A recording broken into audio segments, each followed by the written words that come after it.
So now we've got that out of the way. We are on to the main event, sports fans. We get to have the lovely Reverend Laura Bennett with us. And she says us, or it says to us, let love and live love. And you can read that part, and I will try to give you some other stuff just to mess with you while you read, okay? This month of love and Black history, you're here to see how love breaks through barriers and transforms our lives and worlds. We're going to learn about divine source that transcends space and time and its intimate presence in this moment in our lives through the most basic human qualities. So here we go with that. Access your inner courage for what is yours to do and be by discovering how much love lives in you and works through you, and honor that love that lives in others. Laura, please Okay. take it away. What do you have for us? All right. Oh, first I have to click that the meeting's being recorded. I had to click OK on that so I can see you. Yeah. Well, it is lovely to see everyone, and those of you who I'm not seeing at this moment, I can feel your presence. You are in my heart. And this is a very, it's how can I say it? It's almost easier to speak at holiday times like Valentine's Day, like just after Valentine's Day, because your subject is practically just given to you. It's practically just handed to you. And when you add Black History Month to that, well, it's okay. So what am I going to say? Actually, the problem is keeping it down to what you're going to say.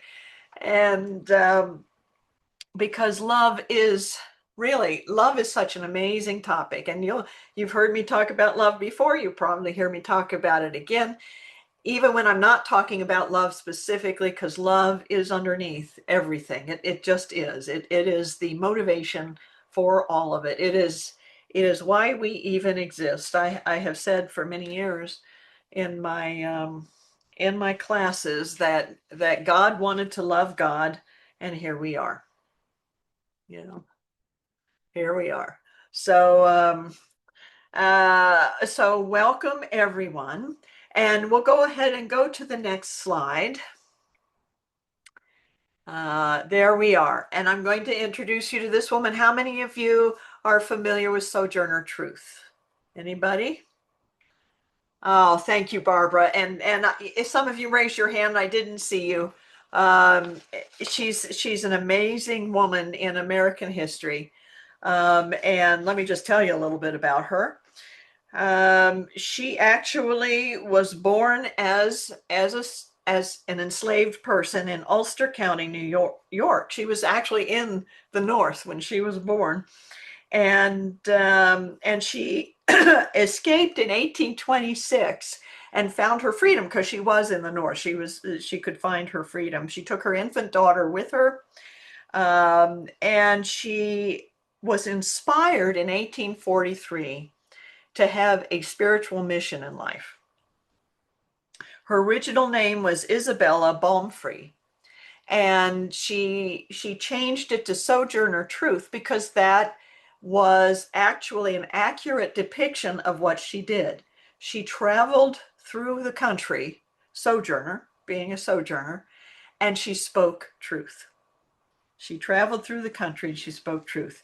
And she got to be so well known that the Women's Rights Convention, and yes, there was one in 1851, prior to the Civil War, prior to the Emancipation Proclamation. In 1851, the Women's Rights Convention in Akron, Ohio, invited her to speak.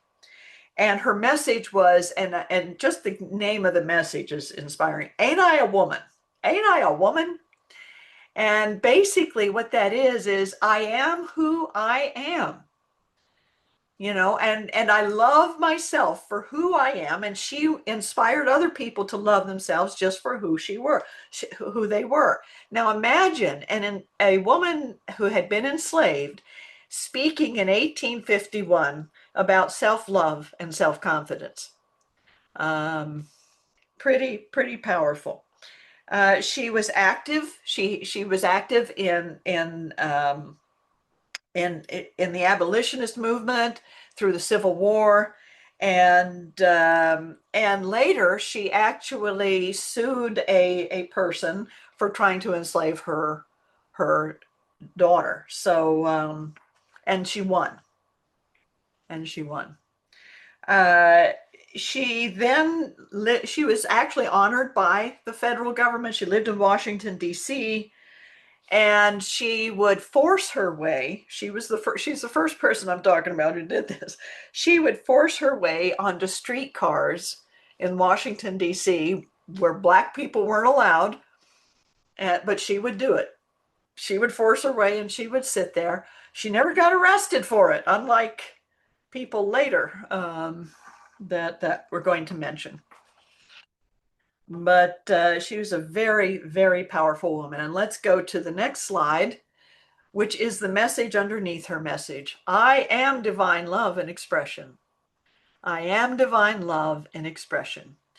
And that's what we're talking about today. We're talking about being divine love in expression.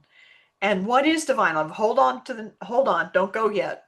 But divine love is universal love. And when I say universal love, it means it's the love out of which everything was created. My great metaphysical teacher, Ed Rabel, used to say, and I think you may have heard me quote this before, God is greater than everything that is. Well, in First John, it says God is love. So if A equals B and B equals C, then A equals C. What that says is love is greater than everything that is. Not just anything, but everything.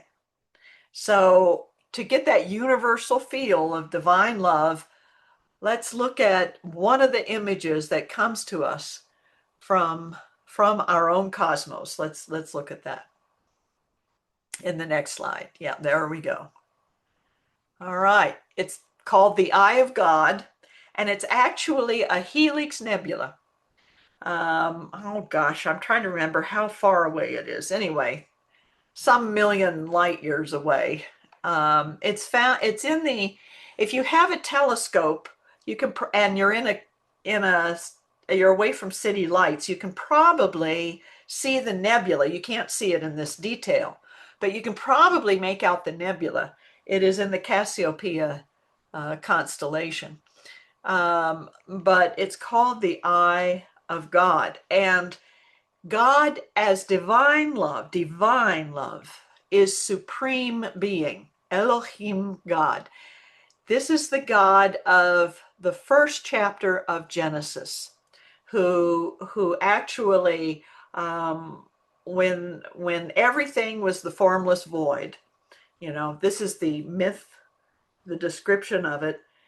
God breathed his breath over the face of the waters and said, "Let there be light." And then modern physics later told us that the first measurable aspect of the universe was light. Now, light came much later than the Big Bang, but that was the first measurable thing. Let there be light. So this transcendent God who says, "Let there be," and there is the God of the whole universe, the God of divine love. And the reason divine love is greater than everything that is because of its universal nature. And what is amazing is we are created in the image and likeness of that love. We are created in that love. So that love not only is within us, it is us. And we are that love and expression. And what does that look like? Well, first, I think we're going to try something. We're going to do a little close-up of the eye of God here. So let's look at that. And is that the video? Yep, that's the video. Can you play that video? No, I don't have it as a video. Okay. Oh, okay. All right. So You can see the space.com. You can actually go to space.com and play that video. But this is the close-up of the iris. And now the next slide. This is on the left is the close-up of the iris of God, you know, God eye. And on the right is the close-up of the human iris. And you can see how things seem to follow, you know, certain patterns. If we got really close to that iris, it would also have the columns like we're seeing on the left. But I couldn't make those pictures comparable to what we're seeing now. But it's really hard to tell when you're looking at a nebula and when you're looking at the human eye, isn't it? Yeah. So from the iris of the cosmic eye and the human eye. So we really do, our whole formation, our whole being is created out of that universal energy, that universal love. And it becomes, and the next slide, then it becomes, and we'll go to the next slide, love immanent, love immanent. This is the Yahweh Jehovah God of the Bible, of the book of Genesis. This is the God that hangs out with Adam and Eve in the garden, okay? Personal relationships. Jehovah God, I am, is what we refer to our Jehovah God as. Yahweh is the I am that I am. It's the very, very personal God. It's that whole universe expressing uniquely as you. How amazing is that? I mean, really, that you are a unique expert. Nobody is just like you. We have things in common. We have things that are similar in our patterns, but nobody is just like you. You are a unique expression, just like your iris. Every iris is unique, like every snowflake, like every fingerprint. Every iris is unique. You are uniquely you, and yet you are also that universal love and expression. You are both Elohim and Yahweh, Jehovah God. I am. And where it says, where the English transliteration says I am, that I am, what it's saying is I am that I am. That's the I am that I am. I am that divine. I am that I am. Okay, next slide. All right, so how to be what we are. The first thing there is to do is to let love be what it is in you.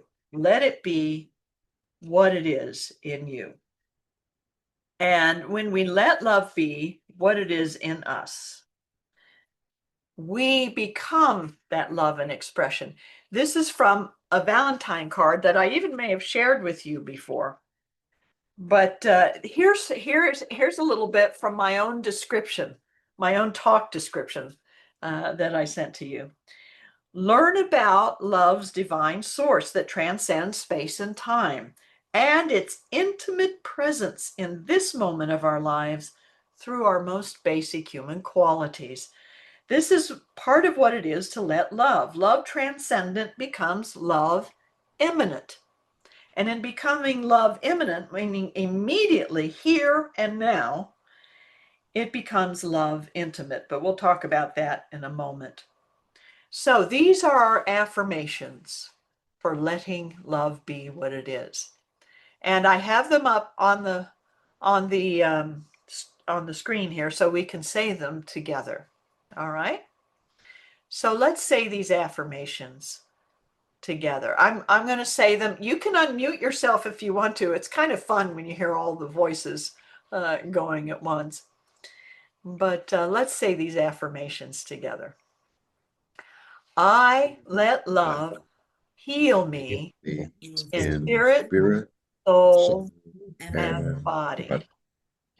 I let love guide and protect me in all my affairs. I let love attract to me my highest good. So there's love. The first statement is love as your innate wholeness.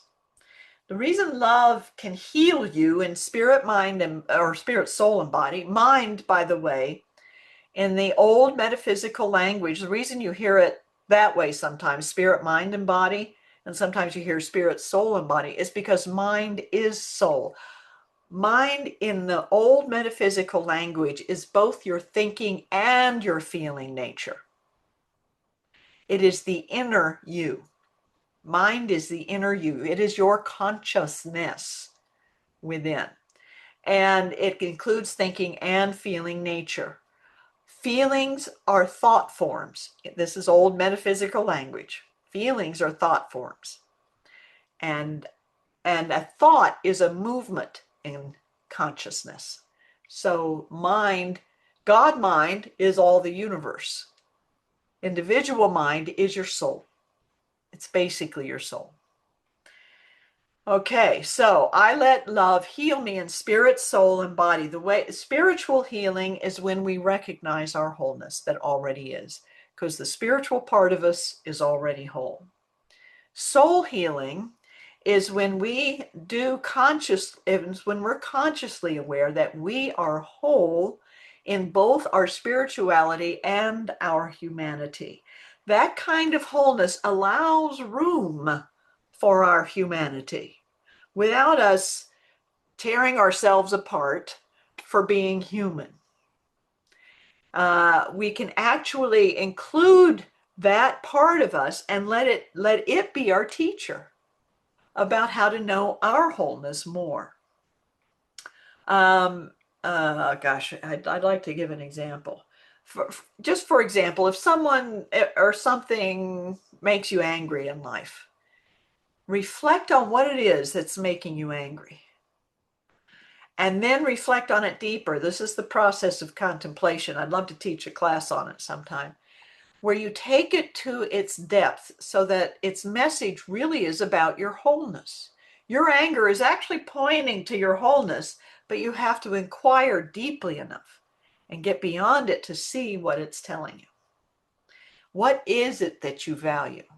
What is it that you are recognizing in yourself and others when you go deeper underneath that anger? Okay, and body.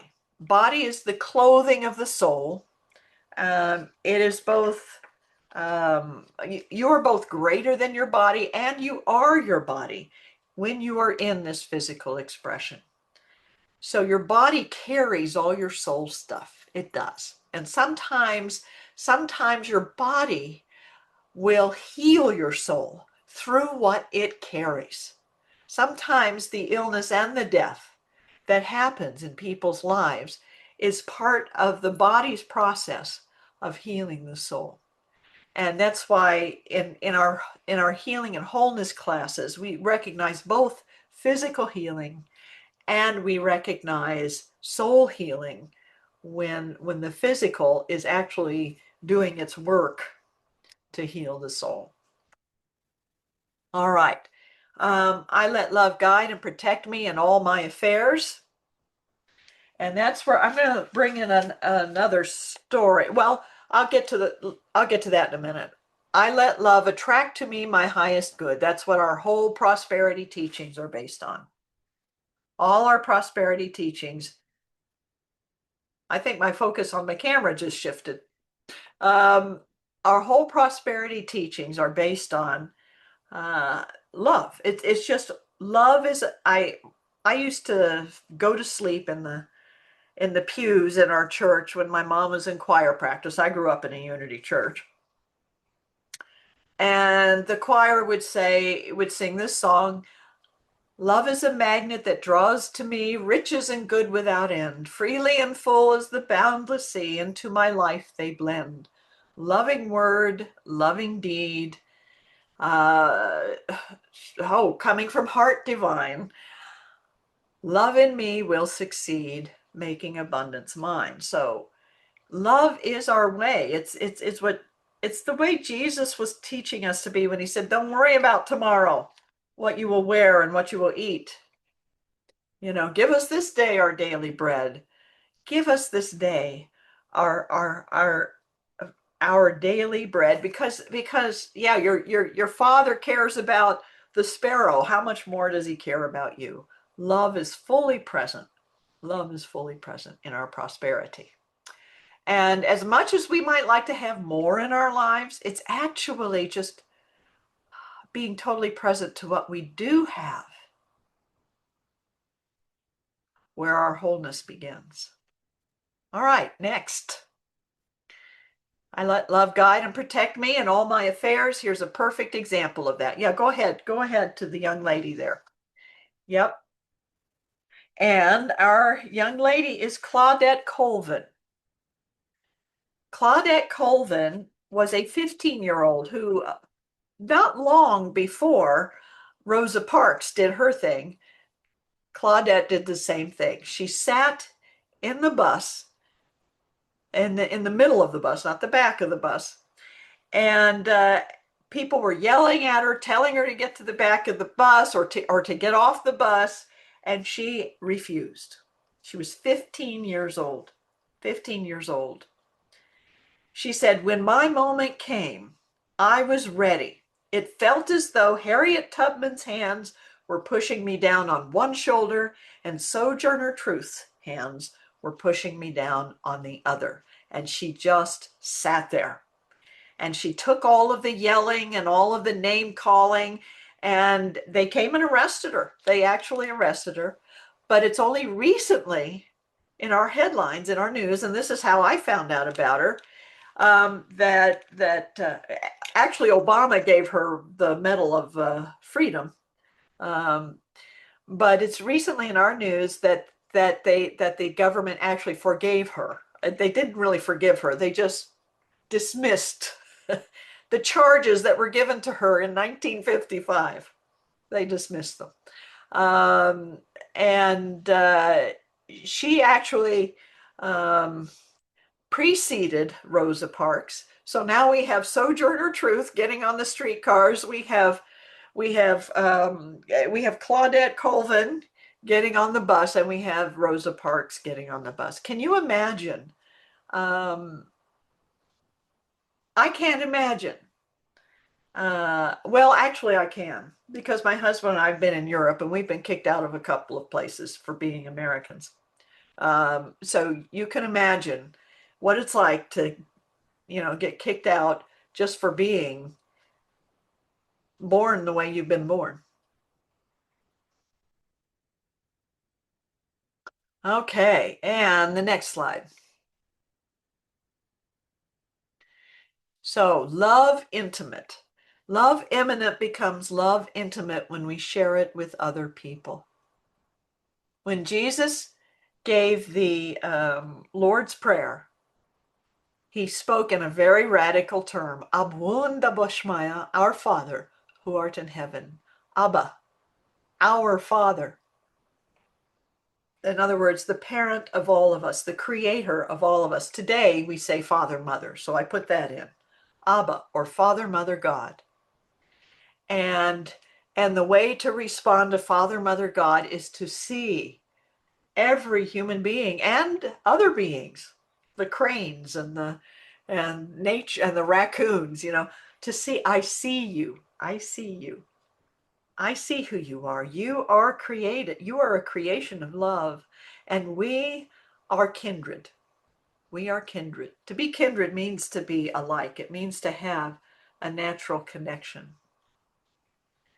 All right. It means to be a child, like all the other children. Hence, kindergarten, the garden of children, the garden of God's children. We're all in kindergarten. Don't you think? I mean, don't you think? We all still have a whole universe of things to learn, even with James Webb out there. I mean, we're just breaking through with James Webb on things that blow our minds that we didn't know before. All right. I see you, but the most powerful thing we can do is see each other. See each other, all of us. No matter, I mean, we have so much going on in our world today. where we're trying to like separate whole groups of people from us. How can we do that? We are all of the same source, all of us. And freedom is recognizing that and following those teachings that not just Jesus taught, but all great spiritual masters taught, is to recognize that in one another. And here we have a great image of that. Probably created by AI, but it looks pretty nice. Looks pretty good. Okay, and so next.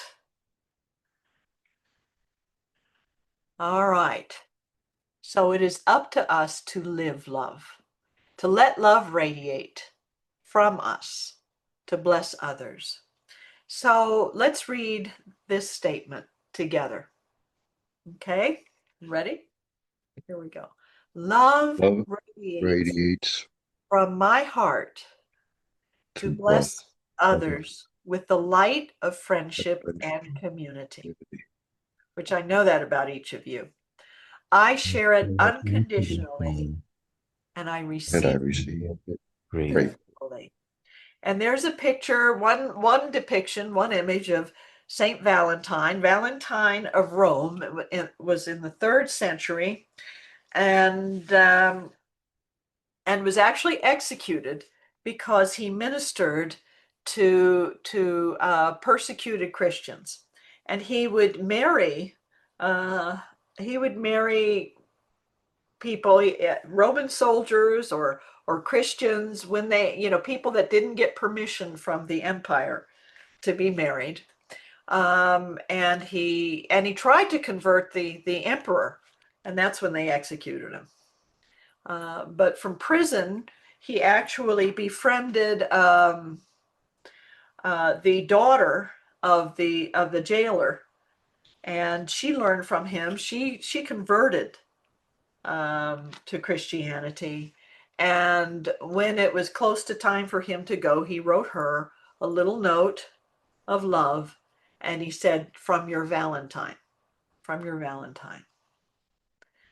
And if you listen to my, I don't mean to do a shameless plug, but it's coming out anyway. So if you listen to my today's Heartlines on YouTube or Facebook, go to Laura Barrett Bennett on Facebook. And where I'm dressed in red, that's my Valentine Heartlines, and it gives you the whole history of the different traditions, from Valentine's love note to later love notes to even the heart-shaped box that our chocolates come in. So yeah, it gives you a little rundown of those traditions. That is kind of fun to listen to. All right, so love radiates from my heart to bless others with the light of friendship and community. Kindred, we are kindred souls. I share it unconditionally, and I receive it gratefully. Next slide. Here's the cosmos. Here's the cosmos giving us Valentine cards here. All right. So this is our universe saying Happy Valentine's Day, with the heart, what's known as the heart nebula on the left. Now, of course, this all has to do because this is our vantage point here on Earth. This is what these things look like from where we are. All right, the heart nebula, which really is the remnants of an exploding star, like the Eye of God was.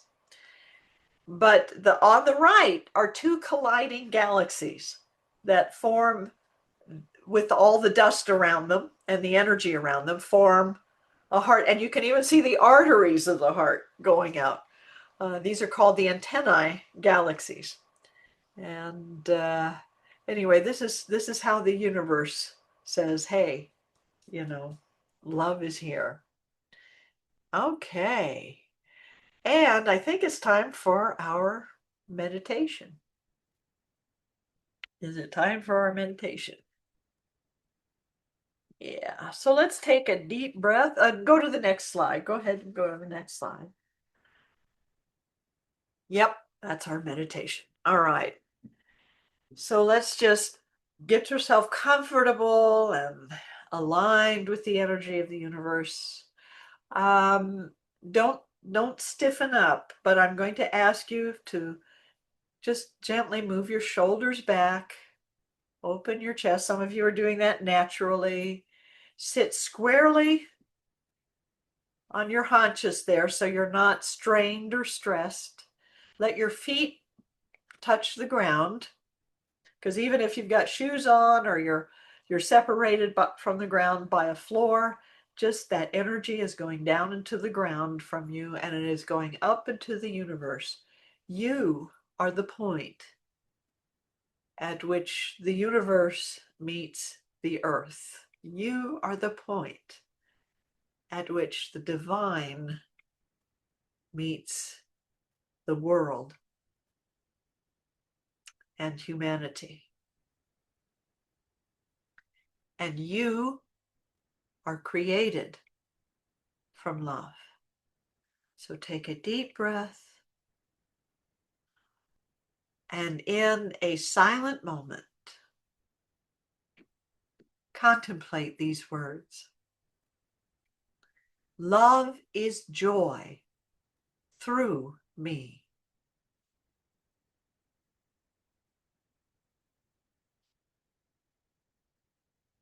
Take that into your heart. Love is joy through me. Love is peace as me.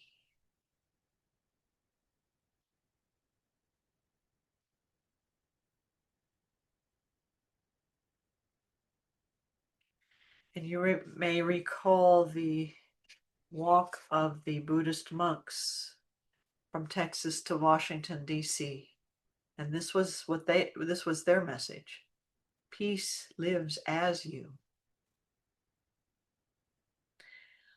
Love is the light of the world.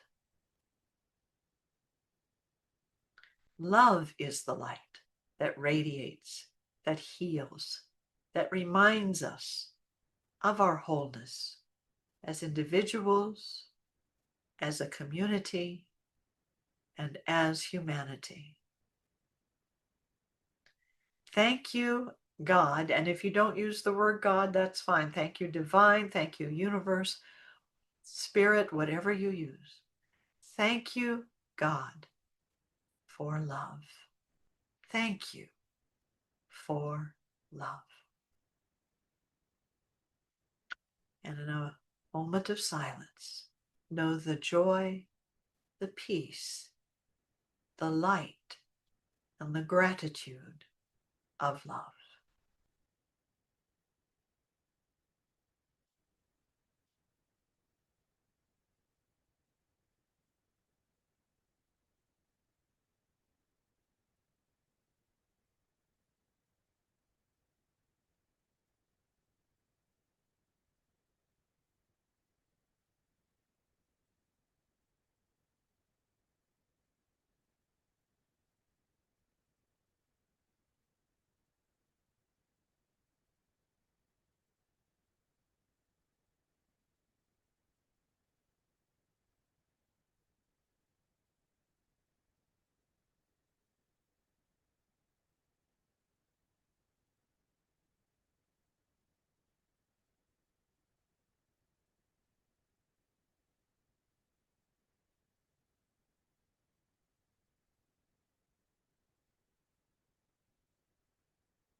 And now we're going to do a little something that the monks taught us to do when they were on the steps of the Washington Cathedral.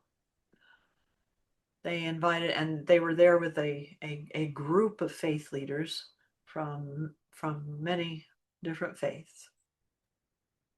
And they invited everyone to put their hands on their hearts. First the left hand, and then the right hand.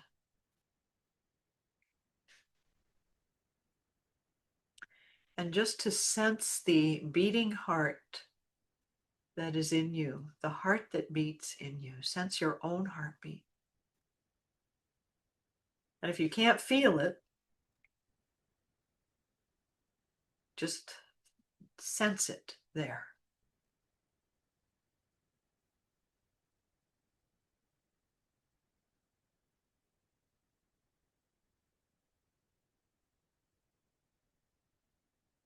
Take a breath.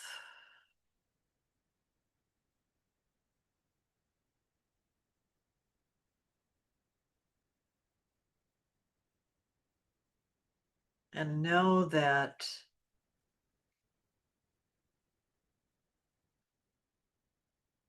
as long as the heart is beating,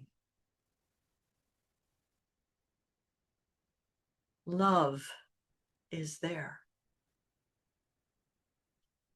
within you and as you. Peace is there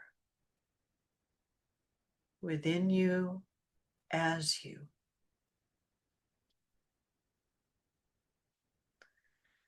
And so when you seek peace, it is not something that can be given to you. As the monks reminded us, we cannot give you peace. We can only teach you through your own mindfulness how to awaken it within yourself.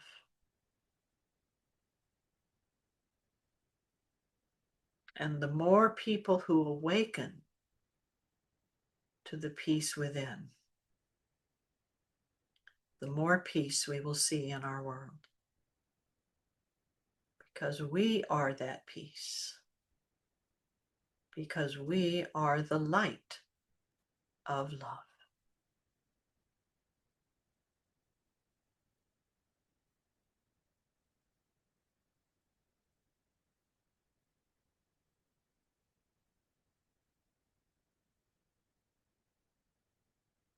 And so it is. And let's take a deep breath. And just easily at your own pace, return to this moment.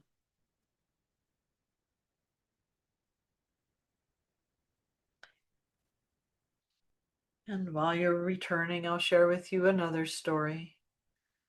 When I was the minister in Flint, Michigan, and there was a little place I like to go and listen to different artists, musical artists, in Ann Arbor, Michigan, called the Ark.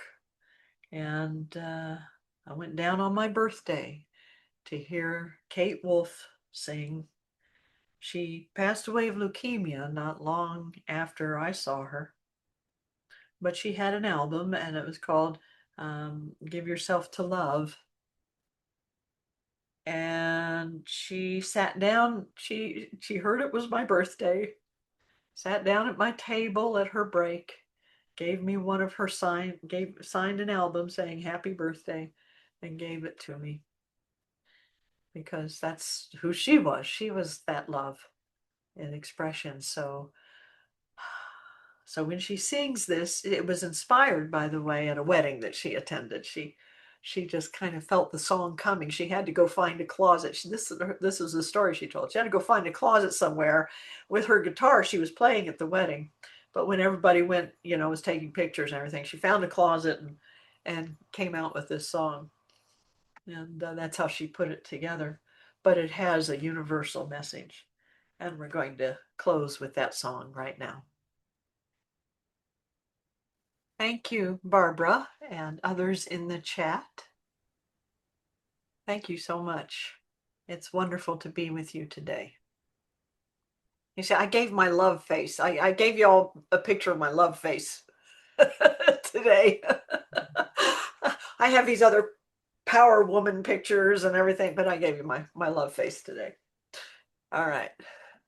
Thank you, Laura, for being with us and for giving us your love. I hope you'll stick around a little bit for a coffee talk later. Oh, certainly, certainly. Excellent. Thank you. We have a little bit of other things to get through, and then we'll be there.